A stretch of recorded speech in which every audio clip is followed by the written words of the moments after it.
مولاي صل وسلم دائما أبدا على حبيبك خير الخلق كلهم مولاي صل وسلم دائما أبدا على حبيبك.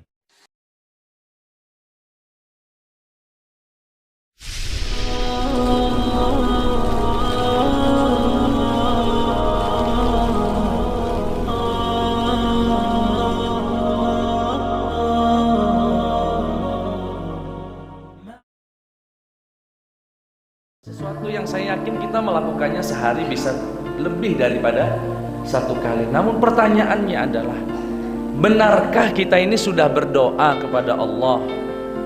Atau kita ini baru meminta? Loh, memang beda Pak Ustadz antara doa sama meminta? Oh, beda sekali, jauh bedanya. Yang saya khawatirkan, kita ini selama ini baru meminta sama Allah, belum berdoa. Lalu apa perbedaannya Pak Ustadz antara doa dan meminta? Di sini saya mencoba membaca beberapa referensi dan saya dapati kurang lebih 6, 7 sampai 8 perbedaan antara doa sama minta, antara orang yang berdoa sama orang yang meminta kepada Allah Subhanahu wa taala. Agar menyempurnakan kajian ini, saya akan menyebutkan, Bapak Ibu yang dimuliakan Allah, 10 adab berdoa. 10 adab berdoa yang disebutkan oleh Imam Muhammad bin Muhammad Abu Hamid Al-Ghazali. Tetapi sedangnya Allah, aku ini fakir, usahaku terbatas, kemampuanku terbatas. Tidak ada sesungguhnya yang mendatangkan rezeki kecuali dari Engkau ya Allah. Bagi laki-laki itu berlaku jika dia di masjid. Bagi yang perempuan insya Allah itu berlaku yang di rumah. Itu berarti satu hari ada berapa kali? Ada 5 kali. Sayang sekali, setiap hari Allah membukakan pintu rahmatnya, pintu ijabah doanya, tapi tidak kita manfaatkan.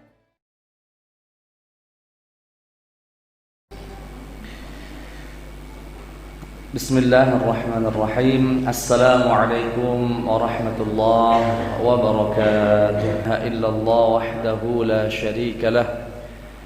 Wa ashhadu anna sayyidana wa nabiyyana Muhammadan abduhu wa rasuluh. Allahumma salli wa sallim wa barik ala sayyidil mursalin nabiyyina Muhammadin wa ala alihi wa sahbihi ajma'in, amma ba'd. Bapak-bapak, ibu-ibu jamaah salat maghrib yang dimuliakan oleh Allah Subhanahu wa taala, alhamdulillah kembali Allah perjumpakan kita di taman surganya Allah di muka bumi. Baginda Muhammad sallallahu alaihi wasallam pernah berwasiat kepada para sahabat, dan itu juga diperuntukkan untuk kita. Beliau bersabda, "Idza marartum bi riyadil jinani farta'u." Duhai umatku, kalau engkau sedang berjalan dan mendapati taman surgaku di muka bumi ini, bergabunglah bersama mereka. Para sahabat bertanya, "Ya Rasulullah, wa ma rawdatul jannah?" Apa yang kau maksud dengan taman surga di muka bumi? Beliau menjawab, majalisul ilm au hilaqul dzikr. Majlis ilmu, inilah taman surganya Allah Subhanahu wa taala. Maka sebagaimana Allah kumpulkan kita di taman surganya di bumi ini, semoga Allah kembali mengumpulkan kita di taman surganya yang hakiki, di surganya Allah Subhanahu wa taala. Amin ya rabbal alamin. Salawat beserta salam tercurahkan kepada junjungan Nabi Agung Baginda Muhammadin sallallahu alaihi wasallam.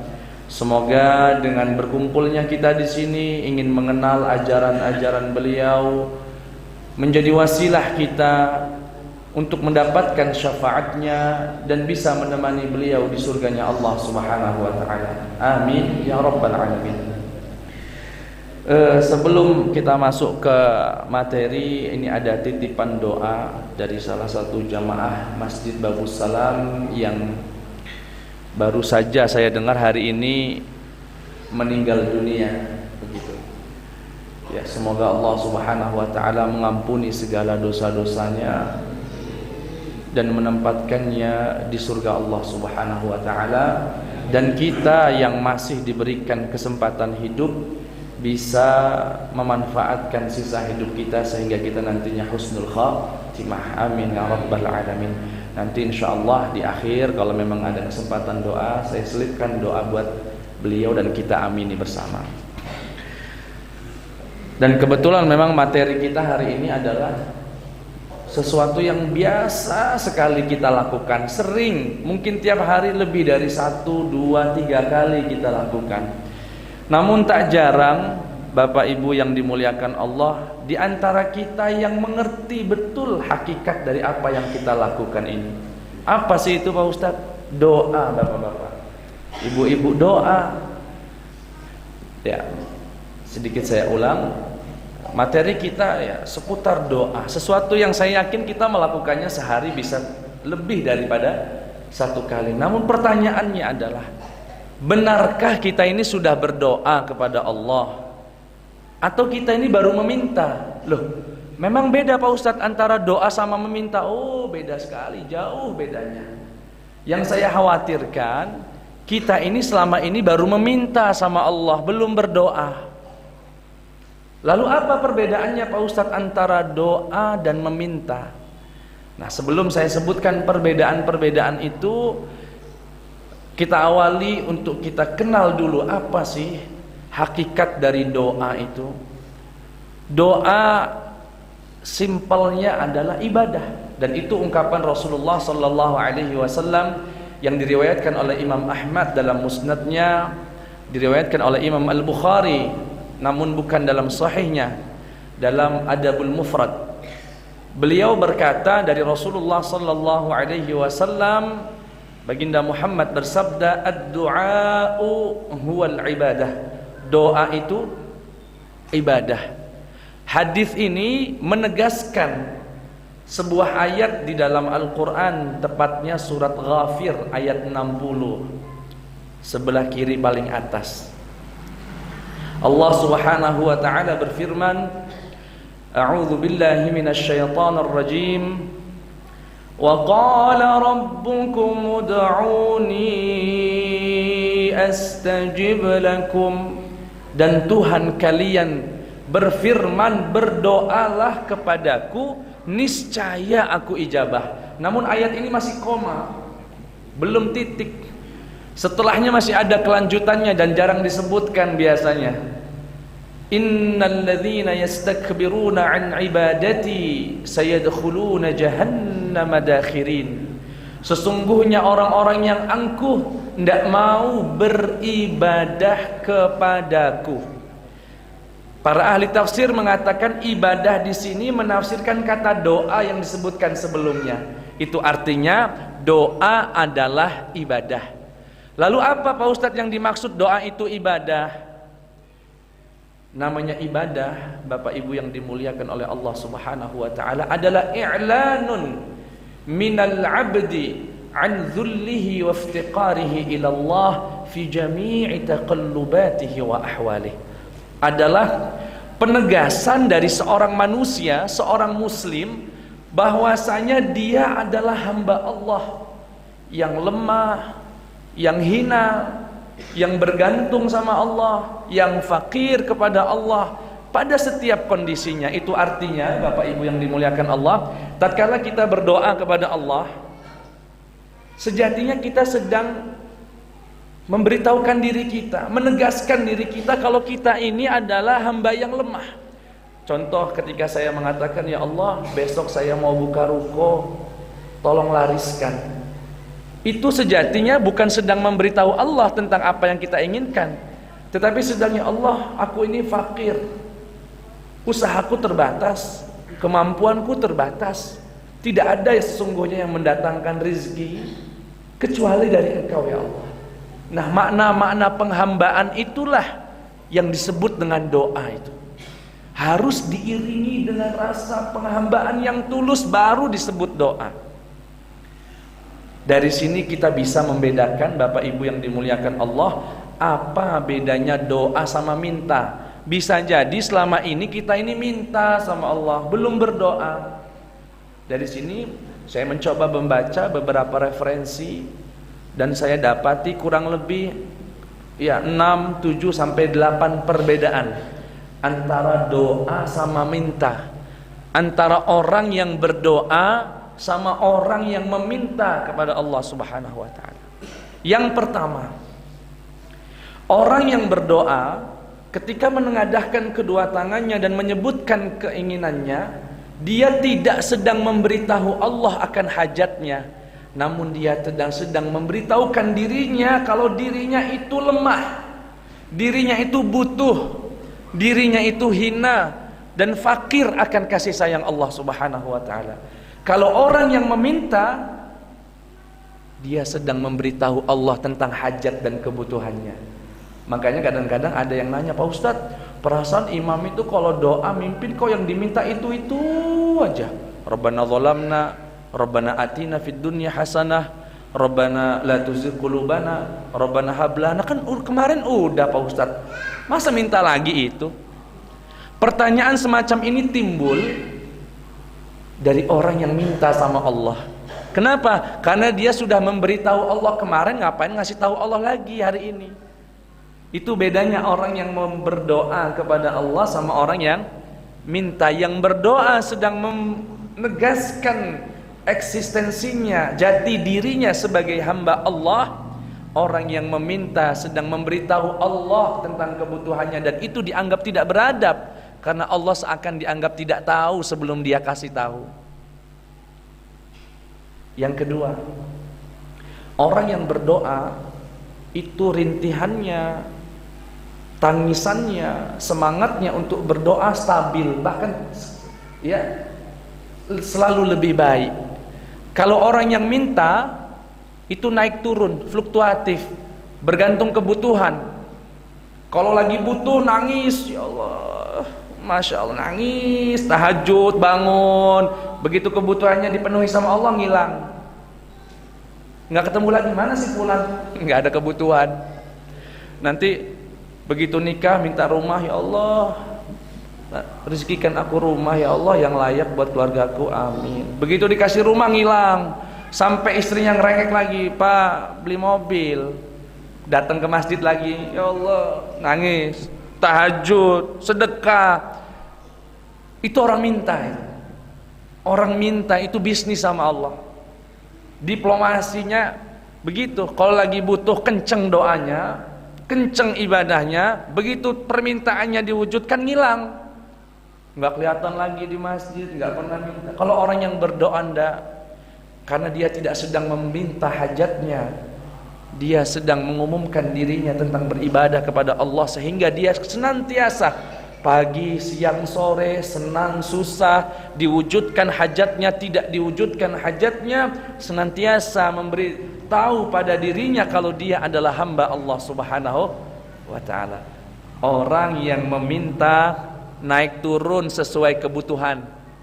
Orang yang berdoa ya terkesan stabil, bukan kesan, bahkan hakikatnya stabil dan terus ya untuk menambah keimanannya kepada Allah Subhanahu wa ta'ala. Yang ketiga, perbedaan orang yang minta atau orang yang berdoa sama yang minta.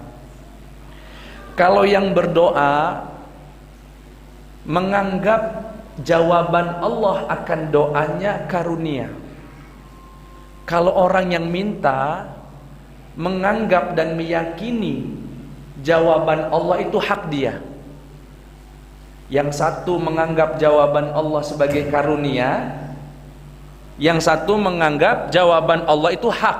Bedanya apa Pak Ustadz? Kalau kita berdoa kepada Allah, kita yakin jawaban itu anugerah Allah. Sebetulnya kita itu tidak berhak apa-apa dari Allah Subhanahu wa ta'ala. Kalaulah bukan karena Allah sayang sama kita, tidak dikasih.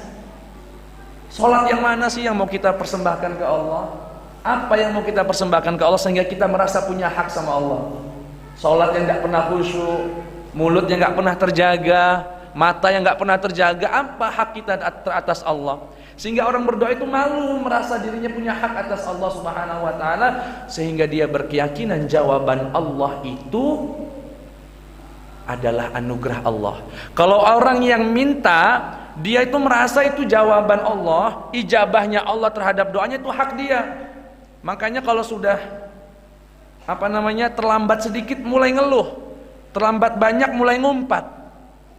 Ya Allah, ini orang yang berdoa, ya Allah, besok saya mau buka dagang, lariskan ya Allah. Nggak laris, ya nggak apa-apa.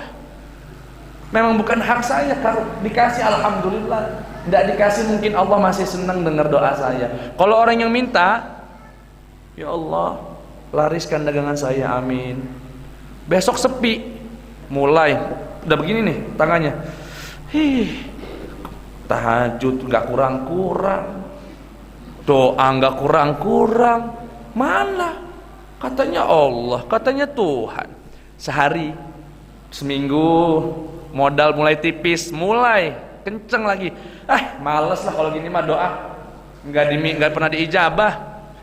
Orangnya minta, dia merasa itu hak dia, nggak dikasih marah. Kalau orang yang berdoa nggak pernah merasa punya hak atas Allah Subhanahu wa taala. Beda ya Pak ya? Kira-kira kita ini yang doa apa yang minta? Minta. Ya enggak apa-apa, nanti kita akan jelaskan. Yang berikutnya perbedaannya, saya misalkan berdoa, sebelah saya minta, mungkin doanya sama, ya Allah luluskan saya ya Allah di tes CPNS, amin. Yang sebelah juga, ya Allah luluskan saya di tes CPNS, amin. Saya menunggu jawaban Allah, ijabah Allah. Sebelah saya yang minta juga menunggu. Cuma menunggunya saya, berharapnya saya karena husnudzon sama Allah, berprasangka baik sama Allah, Allah pasti ngijabah doa saya. Saya yakin itu. Kalau yang ini ngetes Allah. Kalau diijabah yakin, gak diijabah ragu sama Allah. Ini ciri-cirinya nih. Kita lihat aja nanti. Kalau nggak lulus berarti percuma gua berdoa. Ngetes. Ingin melihat Allah ini bener nggak? Janji-janjinya dipenuhi enggak? Kalau orang yang berdoa enggak pernah. Dia berharap, menunggu jawaban itu karena husnudzan sama Allah. Dalam bahasa Arab, orang yang berdoa dan menunggu itu disebut taraqqub. Kalau mereka disebut dengan talahuf. Dua kalimat, yang satu menunggu karena husnudzan dan berprasangka baik kepada Allah, yang satu karena ingin menguji Allah Subhanahu wa taala. Yang berikutnya, perbedaan antara orang yang berdoa sama orang yang minta. Orang yang berdoa meyakini sepenuhnya doa itu lebih mahal harganya daripada ijabah dari doanya. Andai kata orang yang berdoa diwajibkan memilih satu dari dua, Anda milih bisa berdoa atau Anda milih diijabah atau dipenuhi hajatnya. Orang yang berdoa akan berkata, saya lebih memilih doa, saya lebih memilih bisa beribadah kepada Allah Subhanahu wa taala. Kalau orang yang minta, Pak Ustadz, andai kata Allah penuhi hajat saya tanpa saya begini, niscaya saya nggak bakal begini Pak Ustadz. Yang penting hajat saya terpenuhi. Bagi dia yang penting adalah jawaban dan kebutuhan hajatnya yang terpenuhi. Kalau yang berdoa enggak. Kok bisa Pak Ustadz? Karena dia meyakini Allah itu senang mendengar rintihan hambanya yang berdoa. Itu artinya tatkala kita berdoa kepada Allah, Allah senang. Adakah yang lebih mahal dari senangnya Allah? Tidak ada. Kalau Allah udah senang, jangankan hajat yang disebut dalam doa, yang nggak disebut aja dikasih. Tapi kalau yang minta tadi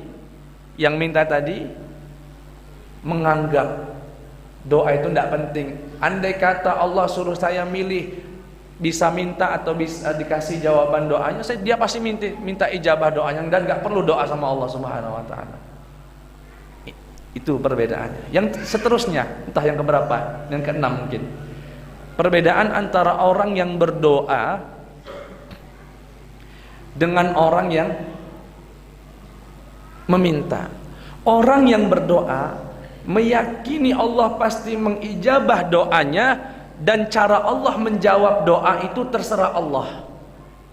cara Allah menjawab doanya dipasrahkan sepenuhnya kepada hikmah dan ilmu Allah Subhanahu wa taala dan kebijaksanaannya. Dan Rasulullah sallallahu alaihi wasallam menjelaskan bagaimana cara Allah menjawab doa seorang muslim. Dalam sebuah hadis dikatakan, "Ma min muslimin yad'u bi da'watin laisa fiha ithmun wala qati'atu rahimin illa ajaba Allah biha ihda thalath." Tidak ada seorang muslim berdoa kepada Allah dengan sebuah doa yang di dalamnya tidak ada dosa, tidak ada memutus silaturahim, kecuali Allah pasti menjawab doanya dengan satu dari tiga kemungkinan. Yang pertama, imma an tu'ajjala lahu da'watuh, diijabah doanya sesuai dengan keinginan yang berdoa, sesuai di waktu yang ditentukan atau diinginkan dan diharapkan oleh yang berdoa. Atau yang kedua, wa imma an yudakhiraha Allahu fil akhirah, atau disimpan sama Allah di akhirat, dibalas di surga. Atau yang ketiga, wa imma an yasrifa anhu su', atau dihindarkan dari malapetaka. Bisa jadi kita berdoa, ya Allah, luluskan atau berikan saya ya Allah pekerjaan yang layak, amin. Tidak kunjung datang, tahu-tahu mau naik Lion Air atau maskapai yang lain, terlambat, nggak ikut, nggak bisa masuk pesawat, tahu-tahu pesawatnya kecelakaan. Itu biasanya cara Allah menjawab doa dari seorang hamba. Itu kalau orang yang berdoa. Jadi kalau orang yang berdoa, ibu-ibu, bapak-bapak, dia meyakini Allah pasti mengijabah doanya. Cuma bagaimana cara Allah mengijabah? Satu dari tiga kemungkinan itu, dan itu terserah Allah Subhanahu wa taala. Kalau orang yang minta, dia mendikte Allah. Yang namanya jawaban ya harus sesuai dengan keinginan saya. Saya minta mobil ya minta mobil. Kalau dikasih motor nggak terima saya, kecuali diganti pesawat. Ya, kalau orang yang minta itu mendikte Allah, seakan Allah kalau nggak ngasih sesuai dengan kehendaknya, ya Allah, saya pengen jadi benar, pengen jadi ya Allah PNS ya Allah, amin. Nggak dapat.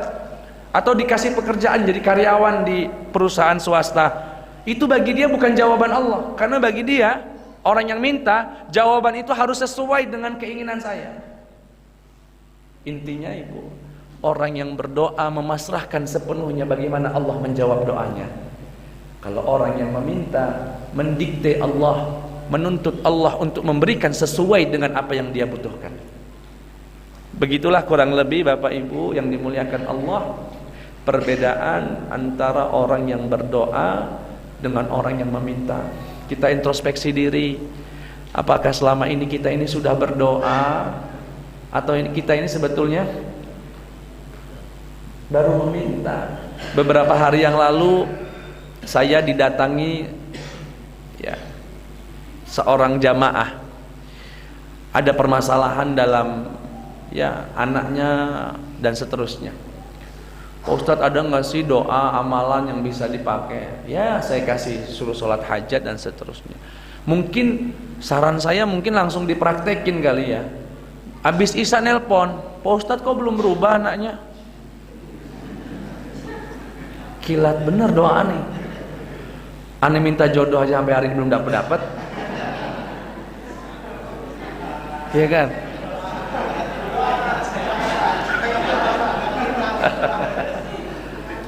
Kalau memang itu benar kilat, aneh buka plang di rumah menerima doa kilat. Dan uniknya 1 minggu ini udah hampir 7 kali nelpon saya, memastikan kok nggak dijawab-jawab Pak Ustadz, karena masih minta sama Allah Subhanahu wa taala, belum berdoa. Ya, nah ini kita introspeksi diri kita ini, selama ini sudah berdoakah atau masih meminta kepada Allah Subhanahu wa taala? Memang dosa ya Pak Ustadz kalau minta? Sebetulnya sih nggak dosa juga sih, kecuali dia dengan kesadaran dan kesadaran penuh, apa-apa yang tadi saya sebutkan dia lakukan, itu baru berdosa. Tapi kalau tidaknya manusiawi namanya minta sama Allah. Cuma setidaknya seorang muslim berusaha agar tidak selalu dalam koridor-koridor yang rendah, menaik menjadi orang yang benar-benar menjadi hamba Allah Subhanahu wa taala dalam doanya, dalam segala tindak tanduknya, ya. agar kita kemudian beribadah. Pertanyaan berikutnya, Pak Ustadz, terus bagaimana cara saya merubah permintaan-permintaan saya ini agar menjadi doa, agar dinilai Allah menjadi doa? Adakah ketentuan-ketentuannya, Pak Ustadz? Ada. Agar permintaan-permintaan kita selama ini, Bapak, itu dinilai doa oleh Allah Subhanahu wa taala, ada dua syaratnya. Ada dua syarat yang dapat mengubah status permintaan menjadi doa di hadapan Allah Subhanahu wa taala, walaupun kata-katanya tetap minta. Apa itu? Yang pertama, hudurul qalbi bil ubudiyyati lillah. Hadirnya hati dengan penghambaannya kepada Allah saat berdoa. Maksudnya gimana, Pak Ustadz? Jadi ketika saya misalkan mengatakan, ya Razzaq, inna nas'aluka rizqan halalan thayyiban, duhai pemberi rizki, aku memohon kepadamu, berikan aku rizki yang halal, yang baik. Nah, agar permintaan ini menjadi doa, batinnya ngikut. Ngikut gimana? Ya Allah, aku lemah, aku tidak punya apa-apa, aku menengadahkan tangan karena aku sadar Engkaulah tempat aku meminta. Engkaulah pemberi rizki yang sebenarnya. Jika itu hadir dalam hati kita, meski lisan ini dihiasi dengan kata-kata yang isinya permintaan, maka permintaan itu menjadi doa di sisi Allah Subhanahu wa taala. Tapi jika tidak, cuma ya Allah bla bla bla bla bla bla amin, maka itulah permintaan kepada Allah Subhanahu wa taala. Yang kedua, diiringi permintaan itu dengan taubat.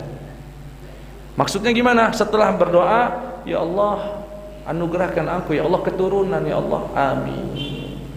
Setelah itu dia jaga sholatnya, tinggalkan maksiat semampunya, dia lakukan hal-hal apa yang dia mampu lakukan, terus meminta dan berdoa kepada Allah. Jika diiringi dengan taubat semacam itu, maka permintaan tadi adalah doa di sisi Allah Subhanahu wa taala. Jika minta, ya Allah berikan aku keturunan, ya Allah, amin. Sholat kagak pernah, sekalinya sholat ditunda-tunda, itu artinya dia minta seakan sudah ngajukan proposal, tinggal tugas Allah saja mengijabah, dan saya bebas untuk melakukan apa saja. Iya, dua hal itu yang dapat merubah status meminta menjadi doa di sisi Allah Subhanahu wa taala. Bapak Ibu yang dimuliakan oleh Allah Subhanahu wa taala, untuk menyempurnakan ini, isyanya jam berapa ya? Lewat 38. Ya. Agar menyempurnakan kajian ini, saya akan menyebutkan, Bapak Ibu yang dimuliakan Allah, 10 adab berdoa. 10 adab berdoa yang disebutkan oleh Imam Muhammad bin Muhammad Abu Hamid Al-Ghazali. Imam Ghazali dalam kitabnya Ihya Ulumuddin. Namun saya sebelum menjelaskan 10 itu, mungkin saya pernah dengar dan pernah membaca ada beberapa ustadz mengatakan haram membaca kitab Ihya Ulumuddin karena di dalamnya banyak hadis-hadis lemah dan sebagainya. Ya, mohon maaf. Yang pertama kali tahu tentang adanya hadis lemah di Ihya Ulumuddin bukan ustadz tadi. Imam-imam yang lama, Imam Al-Iraqi, Imam Az-Zabidi, Imam Ibn Subki telah meneliti hadis-hadis yang ada di Ihya Ulumuddin, dan memang terdapat di sana hadis-hadis lemah, mungkin bahkan ada yang palsu. Tapi 3 ulama tadi nggak pernah ngucap umat jangan baca buku ini, nggak pernah. Padahal ulama-ulama besar. Ya, jadi ini budaya yang nggak sehat.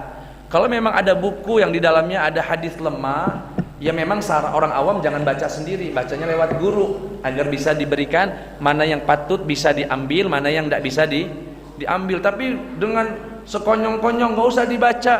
Lah beliau yang larang aja nggak ngarang buku apa-apa. Apa yang mau dibaca? Ya ini budaya nggak bagus, mentahdzir, membuat orang tidak usah baca ini, tidak usah baca ini. Terus yang baca apa? Baca aja karangan saya. Ya, tidak bagus. Budaya semacam itu tidak bagus. Silakan dipilah-pilih mana yang bagus, mana yang tidak bagus, tapi tidak boleh mengeneralisir semacam itu. Saya sebutkan Bapak Ibu yang dimuliakan Allah, 10 adab saat berdoa yang disebutkan oleh Imam Ghazali. Yang pertama, an yatarassad azman asy-syarifah, mengintai-ngintai waktu yang mustajab. Jadi rupanya Bapak, kita ini kalau sedang menunggu-nunggu waktu yang mustajab, bentar lagi waktu mustajab datang, itu rupanya Allah senang. Kenapa? Karena kita sedang menunjukkan kehausan kita akan kasih sayang Allah, sehingga kita menanti-nanti datangnya waktu yang mustajab. Dan itu termasuk adab dalam berdoa. Dan apa saja Pak Ustadz waktu-waktu yang mustajab? Banyak. Ya, banyak. Namun yang saya ingin titik tekankan pada pertemuan kali ini, karena keterbatasan waktu, doa yang sangat mustajab adalah diantaranya di antara azan dan iqamah. Baginda Muhammad sallallahu alaihi wasallam mengatakan, la yuraddu du'a'u bainal azani wal iqamah. Tidak pernah ditolak doa yang dipanjatkan antara azan dengan iqamah. Itu artinya ketika seorang muazzin mengatakan la ilaha illallah Allahumma rabb hadhihi da'wati tammah dan seterusnya, mau doa dulu boleh, mau qabliyah dulu boleh. Setelah qabliyah kalau masih ada sisa waktu, berdoalah, sungguh itu waktu yang sangat mustajab. Bagi laki-laki itu berlaku jika dia di masjid. Bagi yang perempuan insyaallah itu berlaku yang di rumah. Itu berarti satu hari ada berapa kali? Ada 5 kali. Sayang sekali, setiap hari Allah membukakan pintu rahmatnya, pintu ijabah doanya, tapi tidak kita manfaatkan. Manfaatkan betul antara azan dan iqamah, bukannya habis assalamualaikum warahmatullah, assalamualaikum warahmatullah, ngogek HP. Iya. Ya, baiknya kita berdoa kepada Allah Subhanahu wa taala. Yang kedua, an yaghtanimal ahwal asy-syarifah, memanfaatkan kondisi yang sangat mustajab. Jadi kita ini Bapak Ibu terkadang sedang mengalami sebuah kondisi yang mana kondisi itu bagi Allah dianggap sebagai waktu yang sangat mustajab. Di antaranya saat berbuka puasa, ya. Saat orang yang sedang berbuka puasa, kondisi berpuasa dan saat berbuka, saat terzalimi, saat sakit, dan yang pengen saya tekankan di sini saat safar. Ya, saat safar. Thalathu da'awatin la turad, 3 doa yang tidak pernah ditolak. Di antaranya du'aul musafir, doanya orang musafir. Kadang-kadang saya ketika naik pesawat misalkan, kemana? Ke Mekah atau ke Mesir, sebelah saya itu dari pertama duduk sampai landing yang ditonton itu layar di depannya, colok headset, nah ganti film India, ganti film Cina, masalah tidak pernah memanfaatkan, padahal itu doa sangat mustajab sekali. Ya, minta sama Allah Subhanahu wa taala. Yang ketiga, menghadap kiblat dan mengangkat tangan. Ya, mengangkat tangan. Tapi ada yang mengatakan mengangkat tangan nggak boleh. Ya, memang ada khilaf di antara ulama, namun saya menyampaikan yang boleh saja. Hadisnya banyak, dasarnya banyak. Di antaranya hadis yang sahih di mana Rasulullah sallallahu alaihi wasallam bersabda, "Inna rabbakum hayyun karim, yastahi min 'abdihi idza rafa'a ilaihi yadayhi an yaruddahuma sifra."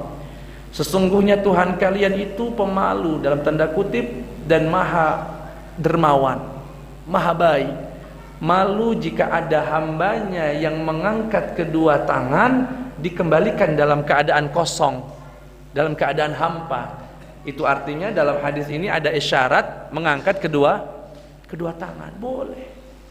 Dalam hadis lain, dan ini masyhur termasuk hadis Arba'in Nawawiyah, ketika ada orang yang telah melakukan perjalanan, rambutnya acak-acakan, kemudian yamuddu yadayhi ila sama, mengangkat tangannya ke langit, makanannya haram, pakaiannya haram, minumannya haram, fa anna yustajabulah, bagaimana Allah akan mengijabah? Dari hadis ini juga ada isyarat ngangkat tangan. Lalu bagaimana dengan hadis yang diriwayatkan sahabat Anas bin Malik yang mengatakan Rasulullah tidak pernah mengangkat tangan kecuali pada sholat istisqa sampai terlihat putihnya ketiak beliau. Dari hadis ini ada yang memahami tidak boleh mengangkat tangan kecuali sholat istisqa. Lalu bagaimana kita yang mau, ya, bagi kita yang mau mengangkat tangan saat berdoa, perhatikan redaksi hadisnya. Rasulullah berkata, sahabat Anas berkata, aku tidak pernah melihat Rasulullah mengangkat tangan kecuali dalam sholat istisqa sampai terlihat putihnya ketiakku. Itu artinya yang dimaksud oleh sahabat Anas bin Malik bukan tidak boleh mengangkat tangan selain sholat istisqa, akan tetapi saat Rasulullah memimpin doa dalam sholat istisqa, doa ngangkatnya itu sampai segini. Nah, yang sampai kedua ketiaknya terlihat. Di luar dari istisqa ngangkat tangan enggak? Ngangkat, cuma enggak sampai segini, ya, segini. Nah, ini salah satu adab dalam berdoa. Kemudian masalah mengusap wajah begini. Amin. Pertama, ada dua pendapat ya, Bapak Ibu yang dimuliakan Allah, boleh enggak sebetulnya kita begini atau amin. Pertama ada dua pendapat. Yang satu mengatakan tidak boleh mengusap wajah. Yang satu mengatakan sunnah mengusap wajah. Uniknya kedua pendapat ini mengomentari hadis yang sama, mengatakan hadis yang mengatakan itu lemah. Sepakat, Pak. Baik yang mensunnahkan ataupun yang melarang itu sepakat hadisnya lemah. Diriwayatkan dari sahabat Umar ibnul Khattab radhiyallahu anhu, beliau berkata, kana Rasul sallallahu alaihi wasallam idza rafa'a yadayhi fi du'a lam yahuttahuma hatta yamsaha bihima wajhah.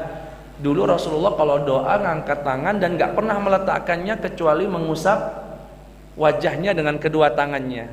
Namun hadis ini sepakat seluruh ulama lemah. Sehingga Imam Ibnu Taimiyah mengatakan tidak disyariatkan mengusap wajah saat berdoa. Tapi Al-Imam Ibnu Hajar Al-Asqalani yang kita mungkin belum pernah kenal siapa beliau. Beliau adalah yang menafsirkan Sahih Bukhari. Sepanjang masa belum ada ulama menafsirkan sebaik tafsiran beliau terhadap Sahih Al-Bukhari.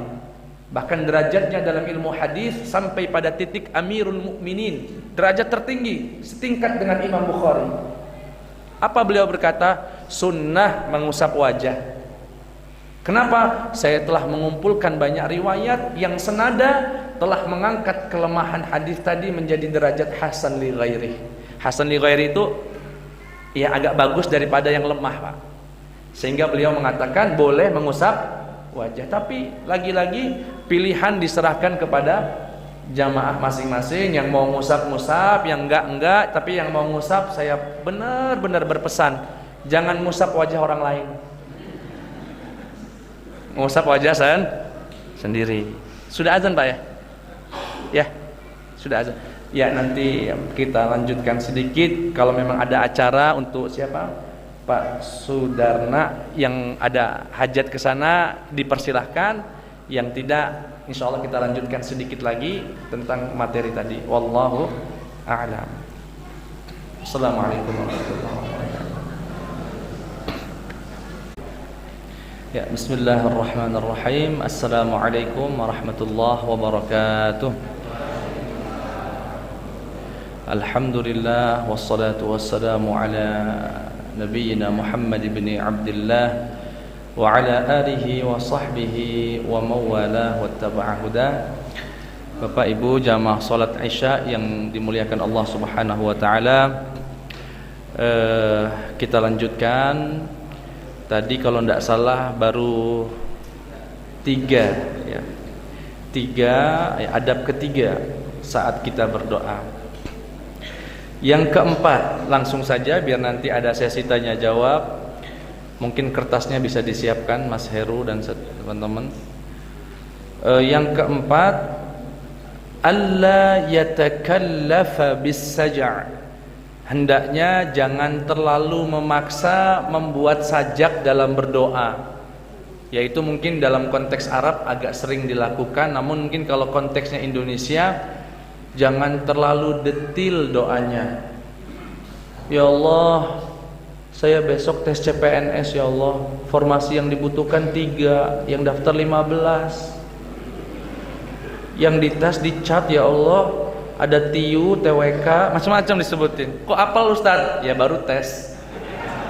Alhamdulillah lulus ibu-ibu. Ini berkat doa semua. Ya, alhamdulillah. Iya. Oh ya, sedikit cerita saja. Alhamdulillah saya ikut tes dosen di Palembang, UIN Raden Fatah Palembang. Alhamdulillah kemarin lusa yang lalu pengumuman lulus gitu ya.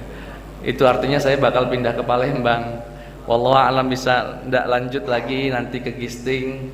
Ya semoga bisa, walaupun cuma 3 bulan sekali atau 4 bulan sekali diusahakan bisa ke Gisting. Ya, hendaknya jangan terlalu detail. Itu salah satu adab berikutnya. Jangan terlalu detail saat berdoa. Ya Allah, pengen rumah ya Allah. Ukurannya ya Allah 15 kali 30. Amin. Ya, terlalu itu tidak beradab. Kenapa? Unsur memberitahu Allahnya kuat di sana. Ya, memberitahu Allah itu tidak beradab karena membuat Allah seakan tidak tahu sebelum kita berdoa. Berikutnya, yang kelima, jangan terlalu keras, jangan terlalu pelan. Jangan juga doanya. Jangan juga ya Rabb, yuk, jangan. Doa yang ya sedang diiringi dengan rintihan, Rabbana zalamna anfusana wa illam taghfir lana wa tarhamna lanakunanna minal khasirin, dan seterusnya. Yang berikutnya, hendaknya khusyuk, penuh dengan kekhusyuan dalam berdoa. Jangan kadang-kadang ada orang doa, ya Allah, amin ya Allah, sambil motongin kuku. Kita sama Pak Bupati nggak berani begitu. Pak Bupati tolong dong aspal depan rumah saya, nggak mungkin kayak gitu. Ini depan Allah sambil gini-gini motongin kuku. Ada yang sambil chatting, amin, amin, amin, amin, sambil tidak ada kekhusyuan dalam berdoa, itu berarti tidak beradab. Yang berikutnya, yang keberapa? Keenam, ya, yakin kalau doa itu diijabah. Salah satu adab berdoa, yakin kalau doanya itu diijabah. Rasulullah sallallahu alaihi wasallam menyampaikan sebuah hadis, ud'ullaha wa antum muqinuna bil ijabah wa'lamu anna Allah la yastajibu du'aan min qalbin ghafilin lahin. Berdoalah kepada Allah dan yakinlah kalau doa itu diijabah oleh Allah. Sesungguhnya Allah tidak mau mengijabah doa dari orang yang hatinya lalai. Ya, mulutnya minta apa, hatinya kemana? Ngomong ya Allah berikan aku keturunan, tapi hatinya kemana-mana. Ya Allah berikan aku istiqamah dalam beribadah, tapi hatinya kemana? Orang yang semacam itu tidak diterima doanya oleh Allah Subhanahu Wa Taala. Yang berikutnya, yang ke-8. Yang ke-8, ya, disunnahkan atau salah satu adab dalam berdoa untuk merintih dan mengulang-ulang doa. Jadi boleh, Rabbana atina fid dunya hasanah wa fil akhirati hasanah wa qina adzaban nar wa qina adzaban nar wa qina adzaban nar. Boleh mengulang-ulang doa semacam itu, boleh, mobil khusus jika itu membuat kita lebih hadir dalam doa kita. Yang berikutnya, diiringi doa itu dengan taubat dan usaha. Ya, diiringi dengan taubat dan usaha, ya Allah berikan aku rizki yang halal, ya Allah yang lancar, yang lapang, amin. Tidur. Enggak, keluar rumah, cari karunia Allah, iringi dengan usaha, iringi dengan ibadah kepada Allah, jaga salatnya, jaga lisannya. Itu namanya doa yang beradab kepada Allah. Bukan kemudian doa, amin, urusan Allah ngasih rizki, gua mau tidur misalkan. Ya, itu enggak beradab. Dan yang terakhir, Bapak Ibu yang dimuliakan Allah, formulasi doanya, rumusnya diawali dengan hamdalah, solawat, doa, solawat, hamdalah. Hamdalah, solawat, doa, apa saja yang kita inginkan, solawat, hamdalah. Ya minimal alhamdulillah, wassalatu wassalamu ala sayyidina rasulillah.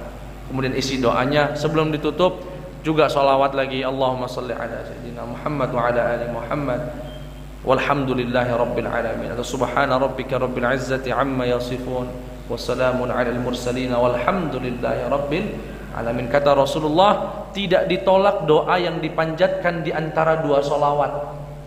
Salawat yang pertama dengan salawat yang kedua. Doa yang disebutkan di antara dua salawat tidak ditolak oleh Allah Subhanahu wa taala, alias mustajab, ya. Dan itu yang diajarkan surat Al-Fatihah. Surat Al-Fatihah itu doanya mana? Ihdinas siratal mustaqim. Sebelum ihdinas sirat apa? Alhamdulillahirabbil alamin, arrahmanir rahim, maliki yaumiddin, iyyaka na'budu wa iyyaka nasta'in. Isinya pujian dulu kepada Allah, baru ihdinas siratal mustaqim. Ya sama, kita minta sama bupati, sama orang tua saja kadang-kadang butuh diplomasi dulu kan. Puji dulu, mama hari ini cantik bener loh. Iya, sangunya nambah dong mah. Ujungnya minta sangunya nambah. Itu adab dalam berdoa. 10 itulah Bapak Ibu yang dimuliakan oleh Allah Subhanahu wa taala yang disampaikan oleh Al-Imam Abu Hamid Al-Ghazali. Sebelum saya tutup, sebetulnya apa yang saya sampaikan dari awal tadi merupakan tafsir dari sebuah ungkapan hikmah kalimat mutiara yang diucapkan atau diabadikan, dituliskan oleh Al-Imam Ibnu Athaillah Iskandari. Dalam hikmahnya yang kedua, beliau berkata, la yakun ta'akhur amadil ata' mujiban ma'al ilhah mujiban liya'sik fahuwa dhaminun lakal ijabah fima yakhtaruhu lak la fima takhtaru li nafsik wa fil waqtil ladzi yurid la fil waqtil ladzi turid. Jadi yang saya sampaikan tadi itu sebetulnya penjabaran dari sebuah kalimat mutiara yang dituliskan oleh Imam Ibnu Athaillah. Beliau berkata, la yakun, hendaknya janganlah tertundanya ijabah doamu membuatmu putus asa kepada Allah, karena Allah telah menjamin doa itu pasti diijabah. Namun diijabah bagaimana? Ijabah sesuai dengan yang Allah kehendaki, bukan yang kita kehendaki. Yang Allah pilih bukan yang kita pilih, di waktu yang Allah kehendaki bukan di waktu yang Anda tentukan. Nah, dari hikmah itu penjabaran tadi ya telah kita dengar bersama, membedakan antara doa dan meminta, dan semoga kajian ini bisa merubah dikit demi sedikit permintaan kita kepada Allah menuju menjadi doa kita kepada Allah Subhanahu wa taala. Minimal kalau belum sampai pada titik itu bisa ngontrol diri kita. Kalau memang tertunda jawabannya, jangan langsung marah sama Allah. Minimal, saya akan berdoa. Atau kok dikasihnya nggak sesuai dengan keinginan, mau marah, jangan, ditahan. Minimal pengajian kali ini bisa mengontrol yang tadinya begitu biasa kita ucapkan kata-kata yang tidak pantas kepada Allah Subhanahu wa taala. Dan yang kedua, perhatikan adab-adab saat berdoa, insyaallah itu semua akan bernilai ibadah di sisi Allah Subhanahu wa taala, dan semoga ijabah atau doa-doa kita diijabah oleh Allah Subhanahu wa taala. Kalau saya boleh berpesan yang terakhir kali, selipkan doa di dalam doa kita untuk mendapatkan pemimpin yang tulus yang takut, yang cinta kepada Allah, yang memperjuangkan agama dan bangsa ini. Imam Ahmad pernah ditanya atau pernah berkata, andai kata saya hanya diberikan satu doa yang mustajab, niscaya doa itu saya gunakan untuk meminta Allah menganugerahkan pemimpin yang adil. Insya Allah. Itu saja, kurang lebihnya mohon maaf. Billahi taufiq wal hidayah. Wassalamualaikum warahmatullahi wabarakatuh.